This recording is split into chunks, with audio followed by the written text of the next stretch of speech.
ఒక నివేదికను తయారు చేసి వీళ్ళ దగ్గర నుంచి కొంత సమాచారం తీసుకుని ఆ సమాచారం ద్వారా నివేదికను తయారు చేసి కేంద్ర ప్రభుత్వానికి కూడా పంపించే అవకాశం అయితే ఉంటుంది.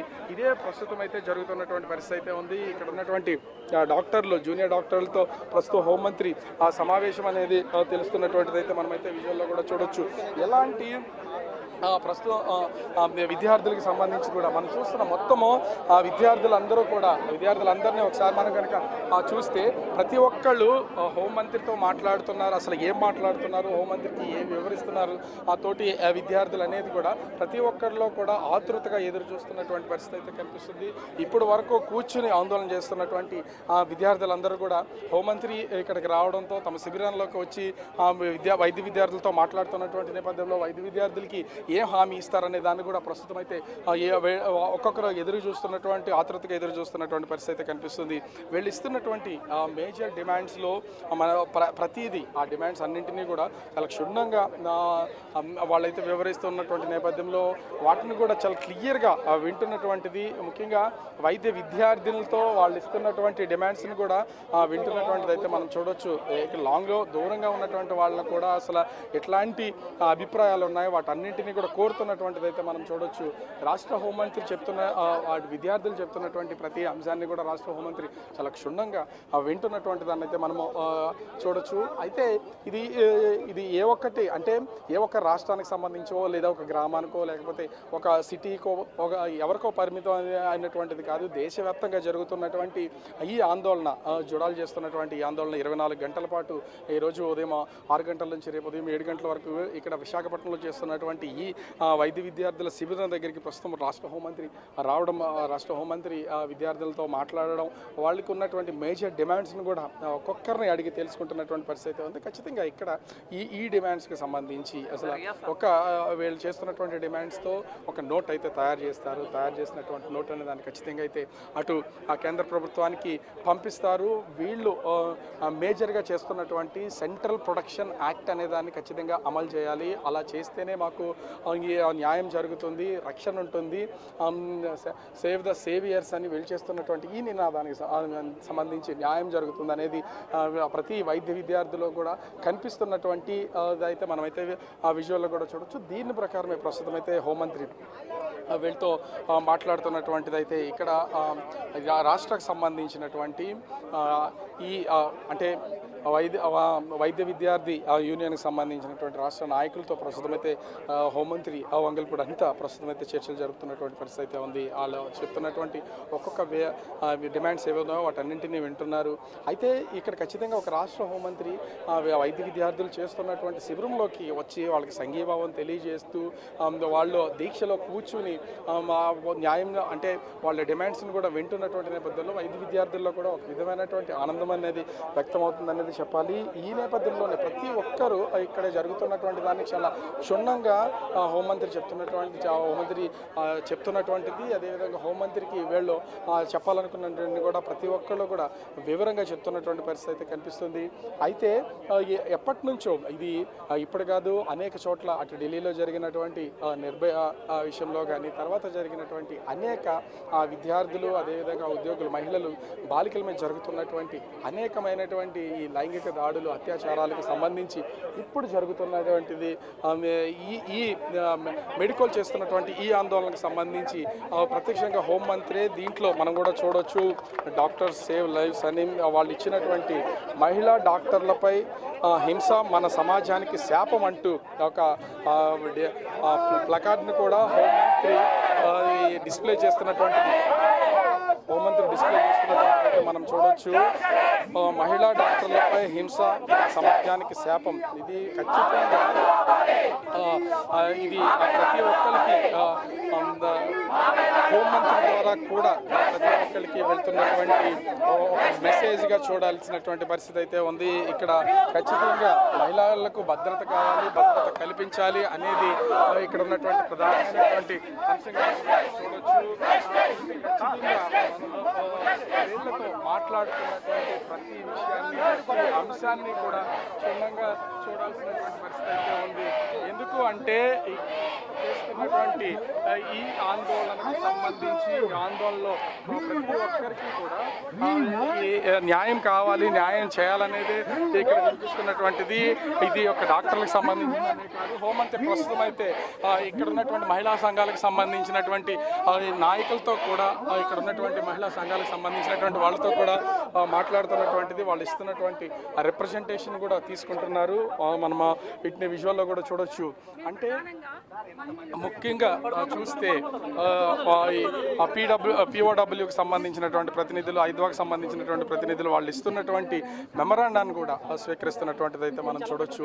అంటే ఇది మహిళలకు సంబంధించినటువంటి ఈ ఆందోళన ఏదైతే ఉందో ఆందోళనకు సంబంధించి వీళ్ళ డాక్టర్లు చేస్తున్నటువంటి ఆందోళనకు సంబంధించి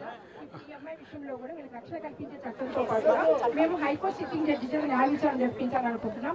ఎందుకంటే ఐషు మీద కేసు కూడా సిబిఐకి అప్పగించారు. సిబిఐకి అప్పగించినప్పుడు ఇప్పుడు దాదాపు 20 years పైన అయిపోయింది. ఆ రోజు కూడా సత్యభామ సంబంధించిన మీరు అందరూ కూడా మేము కలిసి పని చేస్తాం, అన్ని మహిళా సంఘాలు కలిసి పని చేస్తాము. కానీ ఇప్పుడు కూడా అసలు ఎలక్షన్ పట్టుకోలేదు. అట్లనే సిబిఐ క్రెడిబిలిటీ ఏంటంటే దాని మీద ఈరోజు న్యాయ వ్యవస్థ ఇన్వాల్వ్ అయ్యి చాలా పరిస్థితితో కూడిన హైకోర్టు సిట్టింగ్ జడ్జితో న్యాయ విచారణ జరిపిస్తే ఒక న్యాయం జరిగే అవకాశం ఉంది అనేది మా అభిప్రాయం అండి. ఎందుకంటే నేరస్థలాన్ని మొత్తం వాళ్ళు ధ్వంసం చేశారు, మేనేజ్మెంట్ ధ్వంసం చేసింది. ఆ శరీరంలో జరిగిన స్పెర్మీ యొక్క పరిమాణాన్ని బట్టి ఒకరికంటే ఎక్కువ చెప్తున్నారు. ఆ దిశగా జరగడం లేదు. అందుకని అనేక అపోహలు ఉన్నప్పుడు ఈ రోజు ప్రజలకు దేశవ్యాప్తంగా ఇది ఒక పెద్ద ఇష్యూగా ఉన్నప్పుడు దీన్ని భరోసా కల్పించాల్సిన బాధ్యత ప్రభుత్వానికి ఉంది, రక్షణ కల్పించాల్సిన బాధ్యత ఉన్నది. మేము మహిళా సంఘాల ఐక్యవేదికగా మేము మా అందరి యొక్క రిక్వెస్ట్ అండి, ఈ విషయంతో పాటు ఇంకే మన మిగతా అనేక మంది పిల్లలపైన అంటే రిపోర్ట్ అవుతున్న ప్రకారం 10 నిమిషాలకి ఒక మహిళ మీద అత్యాచారం జరుగుతుందని అన్నారు. అది రిపోర్ట్ అయింది మాత్రం, ఇంకా కానీ ఇంకా చాలా ఎక్కువ ఉన్నాయి. కాబట్టి ఇంకా గ్రామీణ ప్రాంతాల్లో ఉన్న మహిళలు వీటన్నింటి మీద రక్షణ కల్పించాలి, అత్యంత జరూరుగా చేయాల్సిన విషయంగా మేము మీ దృష్టికి తీసుకొస్తున్నామండి ఈ విషయాన్ని.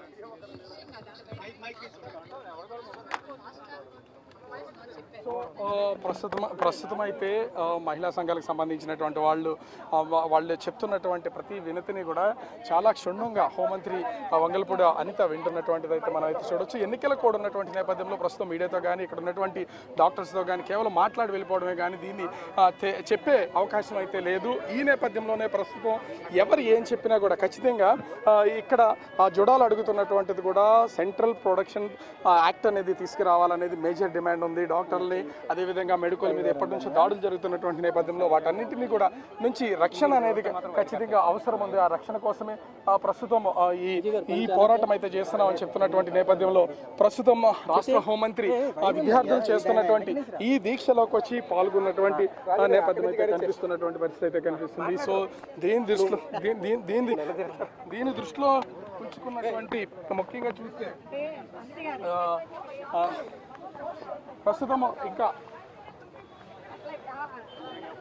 ప్రస్తుతము హోంమంత్రికి వీళ్ళు వివరాలు అయితే తెలియజేస్తూ ఉన్నారు.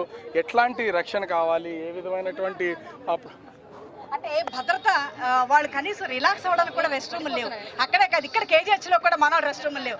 ఇది కూడా మీరు చేయాల్సింది. ఇక్కడ కేజీహెచ్లో కూడా రెస్ట్ రూమ్ లేవు. ఇది కూడా ఇది ఒక అంశం.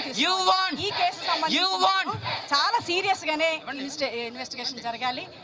సిబిఐ ఫైనల్ గా మీరు ఎప్పుడు అపాయింట్మెంట్ ఇవ్వండి మేడం, మాట్లాడుకుంటున్నాం. వచ్చి మహిళా సంఘాలు చేయగలరు.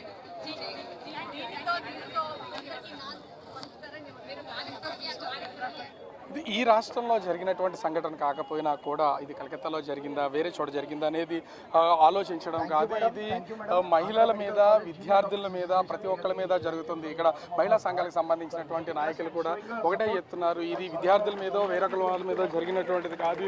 యావత్ మహిళా లోకం మీద, విద్యార్థుల మీద, పసిపాపల మీద కూడా జరుగుతున్నటువంటి ఈ దాడులకు సంబంధించి ఖచ్చితంగా ప్రతి ఒక్కళ్ళు కూడా ఈ న్యాయం చేయాలనేది చెప్తున్నటువంటి పరిస్థితి ఉంది. ఈ నేపథ్యంలోనే రాష్ట్ర హోంమంత్రి వంగల్పూడి అనిత అయితే ప్రస్తుతం వీళ్ళతో మాట్లాడినటువంటి దాన్ని మనమైతే చూడొచ్చు. ముఖ్యంగా చూస్తే విద్యార్థులతో ఎన్నికల కోడ్ ఉన్నటువంటి నేపథ్యంలో ఏ విధమైనటువంటి అంటే మీడియాతో మాట్లాడడానికి కానీ మైక్లో మాట్లాడడానికి కానీ ఎలాంటి అనుమతులు లేనటువంటి నేపథ్యంలో విద్యార్థులతో మాత్రం వాళ్ళకి ఏ విధమైనటువంటి హామీలు ఇచ్చారు, వాళ్ళు ఏ విధమైన డిమాండ్స్ చేశారు, వీటిని ఏ విధంగా నెరవేరుస్తామనే దాని మీద అయితే ప్రస్తుతం అయితే విద్యార్థులతో చెప్తున్నటువంటి పరిస్థితి అయితే మనం చూడొచ్చు.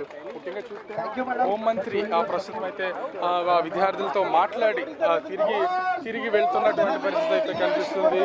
ముఖ్యంగా చూస్తే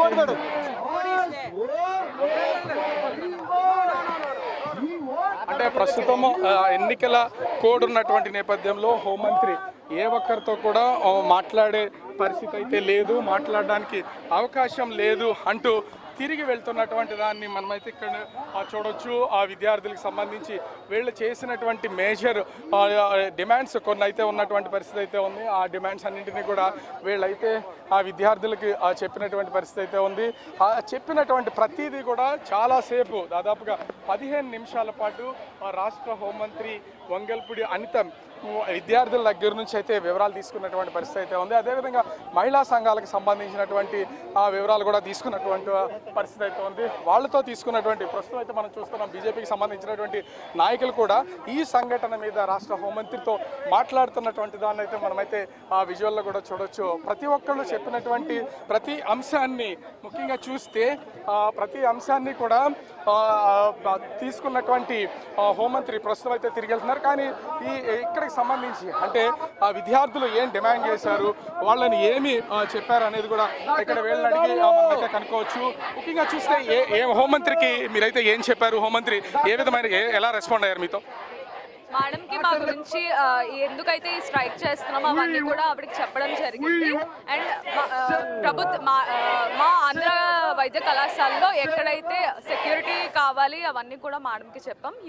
హాస్టల్స్ దగ్గర అన్ని కూడా సెక్యూరిటీ అది అరేంజ్ చేయాలి అనేసి.